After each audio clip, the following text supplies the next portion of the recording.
নমস্কার বন্ধুরা, পোর কিচেনে আবারও সবাইকে স্বাগত। আশা করছি সবাই খুব ভালোই আছেন, আমিও ভালো আছি। আজকে হাজির হয়েছি বাঁধাকপির ভর্তার রেসিপি নিয়ে। সবসময় তো আপনারা বাঁধাকপির তরকারি চচ্চড়ি খেয়ে থাকেন, একবার এই ভর্তাটা বানিয়ে খেয়ে দেখুন, যার স্বাদ কিন্তু ভোলার মতো নয়। তাই ভিডিওটি স্কিপ না করে পুরোটা দেখার অনুরোধ রইল। আর গরম গরম ভাতের সাথে কিন্তু এই বাঁধাকপির ভর্তা খেতে লাগে দুর্দান্ত। বাড়ির ছোট থেকে বড় সবাই কিন্তু ভীষণই পছন্দ করবে। তাই বাড়িতে অবশ্যই একবার এই বাঁধাকপির ভর্তাটা ট্রাই করবেন। প্রথমেই কড়াই বসিয়ে দিয়েছি, আর কড়ার মধ্যে পাতলা করে কেটে রাখা ধুয়ে পরিষ্কার করে বাঁধাকপিগুলোকে দিয়ে দিলাম। এবার এই বাঁধাকপির মধ্যে হাফ চামচ লবণ দিয়ে দিলাম, আর তার সাথে দিয়ে দিচ্ছি হাফ কাপ জল। এবার বাঁধাকপিটাকে একটু হালকা করে নাড়াচাড়া করে নিতে হবে।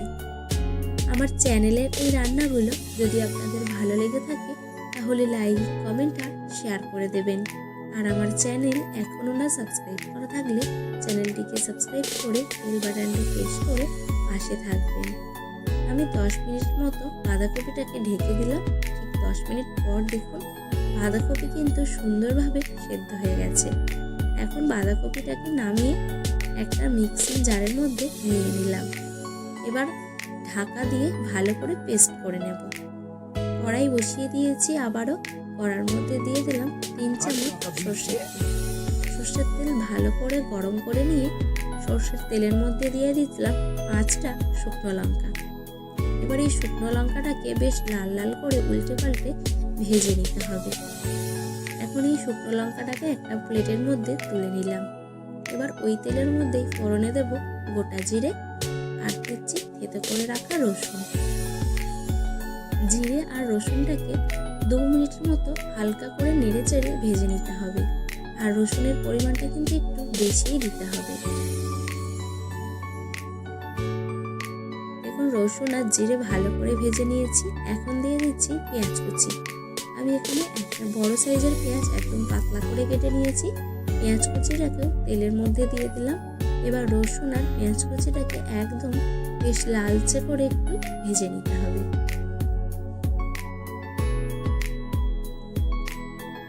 একবার যদি এই বাঁধাকপির ভর্তাটা বানিয়ে খেয়ে দেখেন তাহলে দেখবেন এবার থেকে তাই নিয়মিতই এই বাঁধাকপির ভর্তাটাই কিন্তু আপনারা সবাই বানিয়ে খাবেন।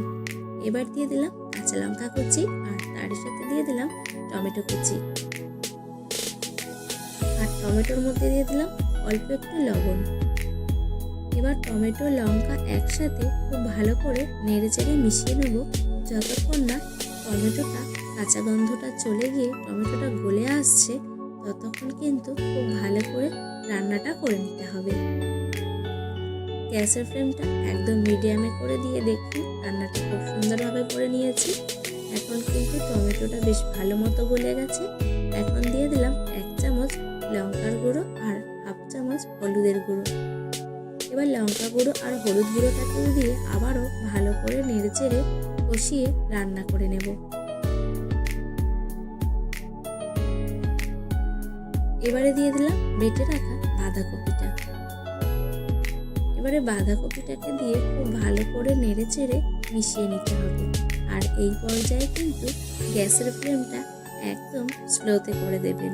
একদম স্লোতে করে দিয়ে খুব ভালো করে নেড়ে চেড়ে মিশিয়ে নিতে হবে, যতক্ষণ না বাঁধাকপির জলটা শুকনো হয়ে বাঁধাকপিটা একদম কমে কমে আসছে, ততক্ষণ কিন্তু খুব ভালো করে নেড়ে চেড়ে মিশিয়ে নিতে হবে। দেখুন বাঁধাকপিটা কিন্তু আগের থেকে অনেকটা পরিমাণে কমে গেছে, আর বাঁধাকপির মধ্যে যে জলটা ছিল সেটাও কিন্তু শুকনো হয়ে গেছে। এখন যে শুকনো লঙ্কাটা ভেজে রেখেছিলাম সেই শুকনো লঙ্কাটার মধ্যে একটু লবণ দিয়ে হাত দিয়ে এভাবে একটু গুঁড়ো গুঁড়ো করে বাঁধাকপির ভর্তার মধ্যে দিয়ে দেব। আর তার সাথে দিয়ে দিলাম হাফ চামচ চিনি। চিনি না দিলে কিন্তু খেতে ভালো লাগবে না, তাই চিনিটা অবশ্যই দেবেন।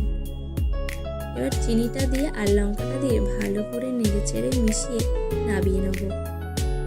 যতক্ষণ না কড়া থেকে এইরকম উঠে আসবে ততক্ষণ কিন্তু এই ভর্তাটাকে আপনাদের নেড়ে চেড়ে রান্না করে যেতে হবে।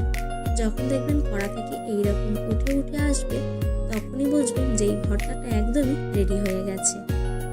এখন আমি এই ভর্তাটাকে প্লেটের মধ্যে নামিয়ে নিচ্ছি। আশা করছি আজকের এই বাঁধাকপির ভর্তার রেসিপিটা আপনাদের একটু হলেও ভালো লেগেছে। যদি ভালো লেগে থাকে লাইক, কমেন্ট, শেয়ার করতে ভুলবেন না কিন্তু। এবার ওপর থেকে একটু সর্ষের তেল দিয়ে দিলাম। এবার কিন্তু এই বাঁধাকপির ভর্তাটা গরম গরম ভাতের সাথে খাওয়ার জন্য একদমই রেডি হয়ে গেছে।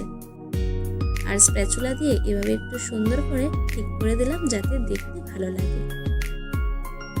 এই বাঁধাকপির ভর্তাটা যদি আপনাদের খুব বেশি ভালো লেগে থাকে তাহলে আপনাদের আত্মীয় পরিজন বা বন্ধুদেরকে শেয়ার করে দেবেন। এবার ঝটপট গরম গরম ভাতের সাথে একবার মেখে খেয়ে দেখুন কেমন লাগলো।